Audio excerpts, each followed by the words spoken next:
Қарындасыңыз таныстырды? Қарындасын таныстырды. Туған қарындасым сол. Жаңа мен өзім сол жеке жүрген кезде ол жылап звондайтын, маған қоңырау шалатын. Қарындасыңыз ба? Аға. Сөзіңізді бөлейін, кешірім өтінемін. Муминаның жасы нешеде? 23-те. 23-те. Муминаның жасы 23-те. Араларыңыз 15 жас. 15 жас. Қалай екен 15 жас? Сезіле ма? Енді ол сәл көтеріле салды, понятие жағынан мен сәл түсе салдым ғой.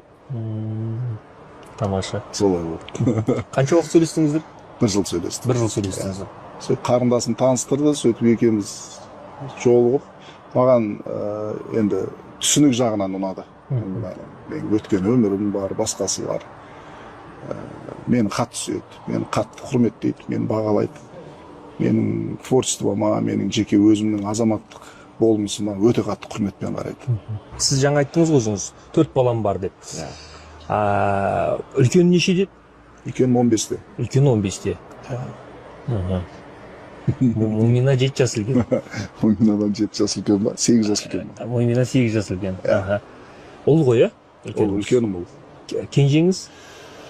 Ол да ол. 3 жыл бір қыз ғой. 3 жыл бір қыз. Кез келген қазақтың баласының арманы екен, 3 жыл. Оған дейін де, ойбай, біраз жерде айналып келдік қой. Қыз іздеп. Қыз іздеп. Қытайға да бардым.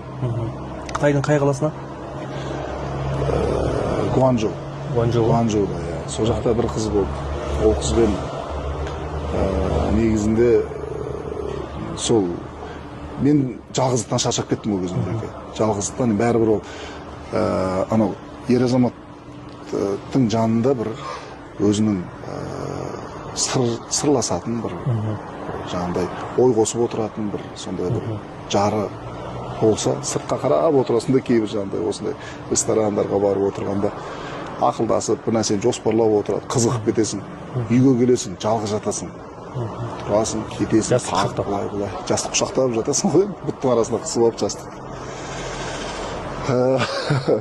Гуанчжоу не болды, соны айтыңыз?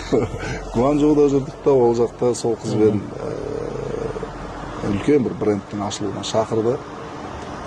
Бірақ жаңағы мен администраторыма айттым, егер соны гонорар сұрайды ол. Гонорарын сұрайды мен. Сөйтем да, маған өзі ақшада қызық емес болды. Әйтеуір менің жанымды түсінетін ішкі жан дүниемді, менің өткен өмірімді қазалай бермейтін сол қалай бармын. Мен әр еркектің өзі, әр адам отбасын құрғанда ол енді бір ажырасам деп ешкім үйленбейді ғой. Уақыт өте келе ол нәрсенің барлығы солай болды. Бірақ осы мен осындай өткен өмірімде мен историям бар, осындай нәрсе бар. Осыны қабылдайтын бір адам керек деген сияқты. Енді 4 баласы бар, айырылысқан деген еркекке мысалы кім келеді? Былай қарап, сырттан ойлайтын шығар, қыздар көп жүгіреді анау деген сияқты. Бірақ өзімнің ішкі жан дүниемде сондай бір арпалыстар болды.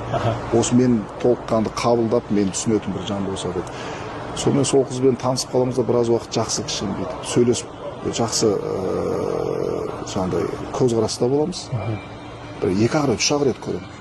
Бірақ жаңағы мен администраторыма айтамын, барып, ол мен гонорар сұраған екен. Гонорар емес, мен былай-ақ барып беремін.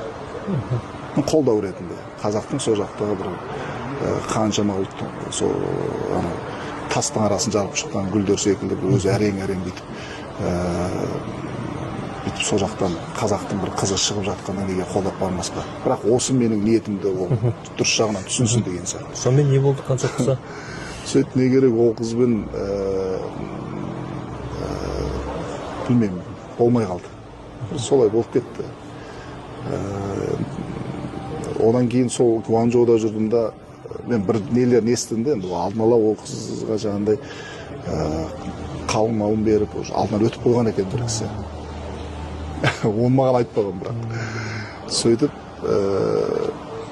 сол жақта жүремін да, Стамбулда бір қызбен сөйлесіп жүрдім. 4-5 қызбен сөйлестім, сөзім ашыға.